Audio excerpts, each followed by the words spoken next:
Warm welcome to the program. I'm Millicent Walker in Lagos. As the Russia-Ukraine war enters its 187th day, let's take a look at the main developments.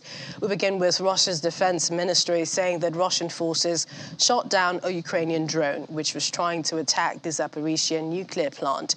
The defense ministry spokesperson, Igor Konashenkov, said the drone was shot down by Russian troops placed on the roof of one of the buildings of the nuclear plant Sunday.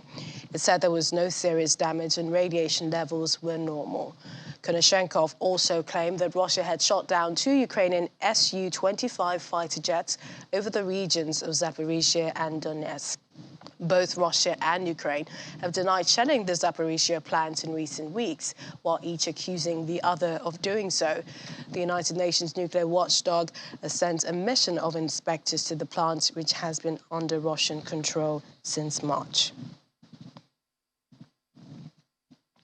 Meanwhile, with fears of mounting of a nuclear accident in Ukraine still haunted by the 1986 Chernobyl disaster, Zaporizhzhia authorities handed out more iodine tablets to its residents today. Distribution of tablets started Friday in the city's eastern Kortitsky district after Zaporizhzhia nuclear power plant was temporarily disconnected. According to local reports, residents are being taught how to use iodine in case of radiation leaks. Zaporizhzhia is located 55 kilometers, so that's 34 miles northeast from Europe's largest nuclear power plant in Enerhoda, currently occupied by Russia. Russian artillery fired at Ukrainian towns across the river from the Zaporizhzhia nuclear power plant overnight. This is according to local officials on Sunday, adding to fears of radiation disaster. Captured by Russian troops in March but run by Ukrainian staff, Zaporizhzhia plant has been a hot spot in a conflict that has settled into a war of attrition fought mainly in Ukraine's east and south 6 months after Russia launched its invasion. Now, the team of investigators from the International Atomic Energy Agency, IAEA, the United Nations nuclear watchdog, will soon gain long-sought access to the Russian-occupied Zaporizhzhia nuclear plant in Ukraine. Today, IAEA Chief Rafael Grossi tweeted that the mission to the plant is now on its way. The announcement included an image of 13 staff members and appeared to be taken at the VIP terminal of Vienna Airport. He said, "We must protect the safety and security of Ukraine's and Europe's biggest nuclear facility." He said that he is proud to lead the mission, which will be in the Zaporizhzhia nuclear power plant later this week. The trip is set to cap months of negotiations surrounding access to the plant, which Russia seized shortly after invading Ukraine February 24. Fighting around the facility continues, with both sides accusing each other. Meanwhile, the Kremlin has called on the international community to pressure Ukraine to reduce military tensions at the Zaporizhzhia nuclear plant, accusing Kiev of putting the whole of Europe at danger ahead of a visit by the United Nations nuclear watchdog. Kremlin spokesman Dmitry Peskov also said Moscow was not talking about the possibility of a demilitarized zone at the plant, something the United States has urged it to implement. Both Russia and Ukraine have denied shelling the plant in recent weeks. French President Emmanuel Macron welcomed Polish Prime Minister in Paris today to discuss developments in the Ukraine crisis. Speaking alongside the Polish Prime Minister, Macron said there will be a first meeting in Prague in coming weeks to discuss creating a new European political community to address political and security-related challenges facing the continent, as well as Ukraine's and Moldova's candidate status in the bloc. The main worry for now, Macron said, lies on ensuring the security of Ukraine's Zaporizhzhia nuclear plant. Captured by Russian troops in March, but run by Ukrainian staff, it's really been a conflict there with both sides and the war of attrition being fought, fueling fears of radiation disaster. The Polish Prime Minister, who will address French bosses group MEDEF later today, also called for European solidarity in the face of the Ukraine situation. He said Europe is now in a sort of geopolitical map And in the meantime, someone else is furnishing the world, not necessarily the way we want it. He continues, this is why we either quickly wake up or the time will slip through our fingers. Well, joining us right now is Foreign Affairs Analyst Confidence McCarry for the latest. Thank you for joining me on the program. Thank you for having me. Can you hear me? Loud and clear, we can. All right, let's begin. This is also the team from the United Nations nuclear watchdog on its way, we understand, to Zaporizhia's nuclear plant. What do you think they will find when they get there? Well, in the first place, the major concern is that, what's got the IAEA worried is that there have been claims that consistent action around the nuclear plants has cut off electricity supply to these plants, as well as puts its backup batteries in danger. And so for now, the walls that are built around the facility have sort of walled in the nuclear reactors, and where the staff itself, the Ukrainian staff that has been working there since March, has been walled in. But the fear is that consistent action and the lack of electricity supply is going to make the pool that is supposed to cool some of the reactors, to not to function, and as a result, it's going to lead to a nuclear meltdown. And if this happens, we're talking about the largest nuclear facility, the nuclear plant in Europe, built in the 1970s. So we're looking at a Soviet era, a Chernobyl-like disaster in our hands for something that was built during the Soviet Union. And so I think the IAEA's move to go there is quite timely, because any kind of casualty that is going to be born out of a possible disaster is going to rival the casualties that has happened since the conflicts began in February. That the Mr. Grossi is leading this team, and so it's also a very an important and very careful safety measures that they will be taking going to that particular place. But as the nuclear watchdog, so to speak, they have to be what's the word now? Neutral in this regard, seeing as this is happening. Russia is invading Ukraine, although they call it a special military operation, but then they need to not take sides, right? Yeah, the initial IAEA request to visit the sites was rebuffed by the Ukrainian government, because President Zelensky thought that such a visit by an international body would be giving international backing or legitimacy to Russia's actions in the country. And he was afraid that such a move were going to legitimize it, especially in the eyes of international communities. I need to add here that when sanctions started to roll out against Russia in early March, not every country in the world supported such moves. And so there are still some other countries that refused to actually call it an invasion. Some other people are also towing the official Kremlin line of calling it a special military operation. And, so that was Zelensky's initial premonition or misgivings about such a visit. But from the Kremlin side, they have been the ones more enthusiastic about the IAEA's visit, not necessarily because it legitimizes the occupation of the power plants, but according to the Kremlin, it wants the world to see exactly what is going on, maybe perhaps as a kind of a PR objective in mind, to burnish its image or burnish its credentials. And yes, you could see that it sort of puts the international community, and especially the IAEA, in a bind as a non-political organization, which tends to nuclear issues.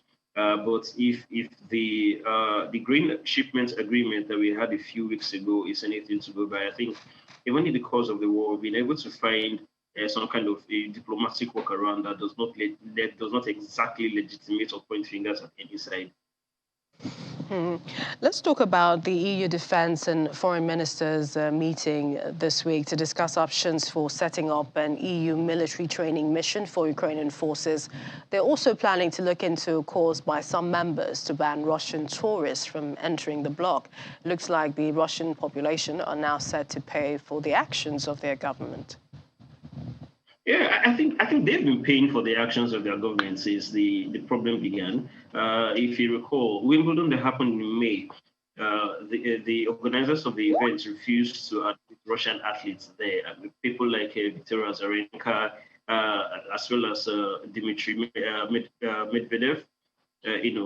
So quite a lot of Russian and Belarusian athletes were prevented, much to the chagrin of the ATP, who decided to respond by saying that points that are awarded to Wimbledon participants will not count. Also, besides that, there have been a series of moves to ban Russian artists in the entertainment space. During this year's Cannes Films Festival, the organizers refused to accept delegations from Russia, even though some of the delegations have actually written to the Kremlin to stop its actions in Ukraine.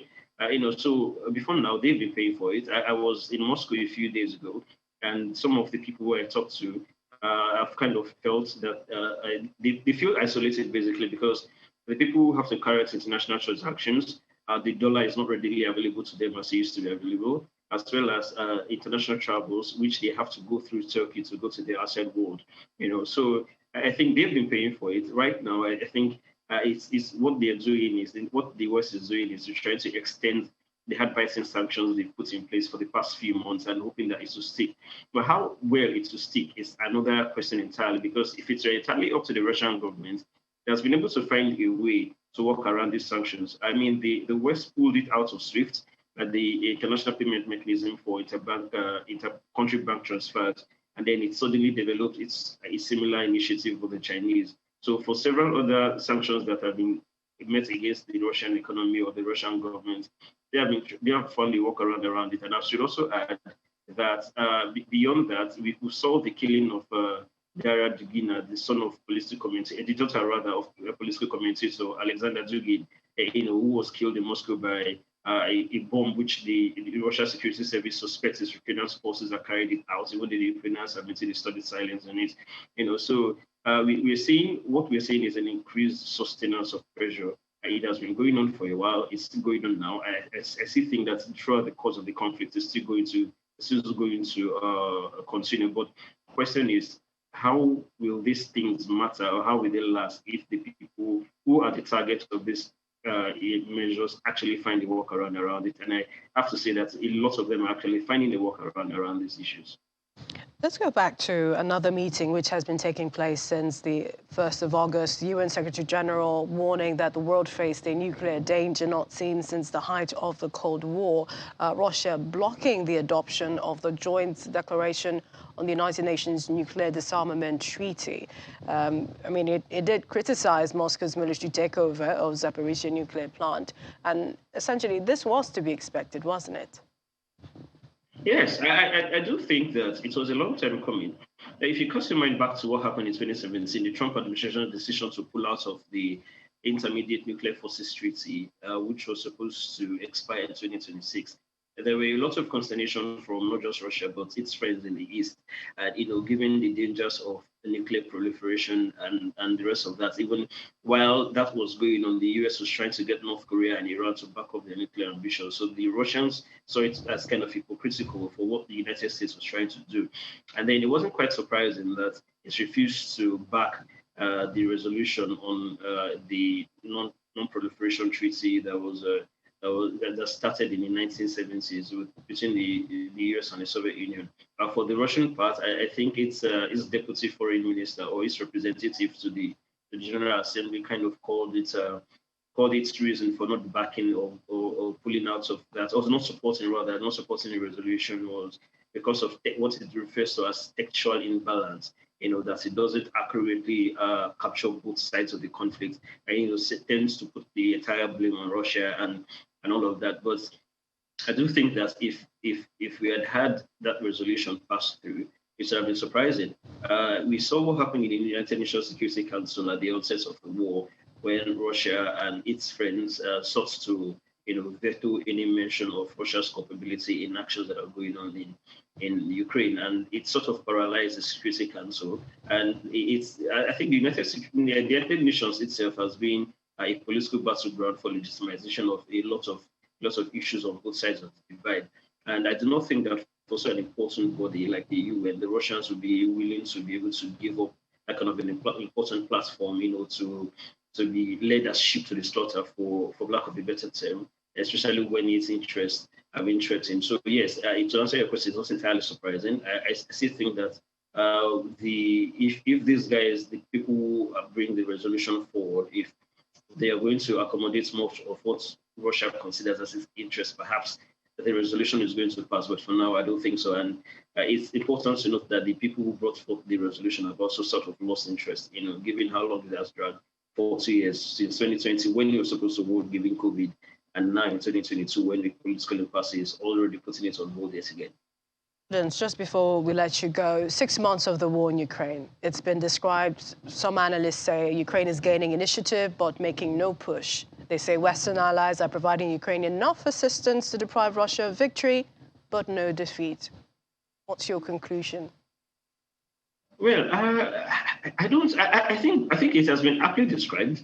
Currently, before we embarked on this call, about 2 hours ago, the Ukrainians started an offensive to retake Kherson, which is in southern Ukraine.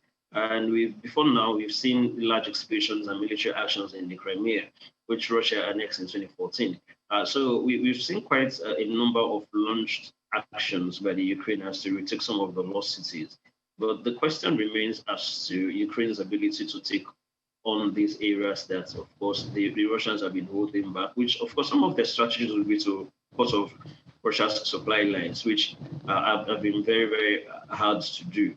I also think that another question that some of the analysts and even the participants in this dogfight should be asking themselves what territories are expendable. For me personally, I do not think that a territory like Crimea would be easily given up, and despite Ukraine's actions, so they know that it's not going to be an easy fight, which is why they resorted to be using amphibious assault, even though they claim not to be present in Crimea and all of that. They've maintained a studied silence, But to the entirety of the conflict, we are seeing a stalemate, and this is actually the most depressing state of any war of attrition.